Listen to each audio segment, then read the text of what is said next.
আসসালামু আলাইকুম গাইস। গাড়ির গিয়ার বক্স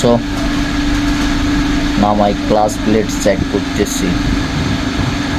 ক্লাস প্লেট লাগতেছে, ক্লাস বেয়ারিং লাগতেছে।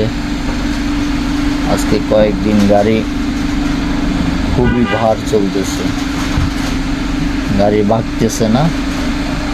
ক্লাস বেয়ারিং চলে গেছে, ক্লাস প্লেট চলে গেছে। এই হলো পুরান সেই গাড়ির ক্লাস প্লেট।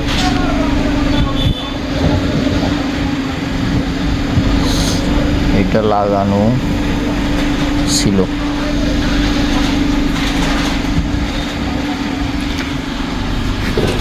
নতুন ক্লাস প্লেট নিয়ে আসলাম।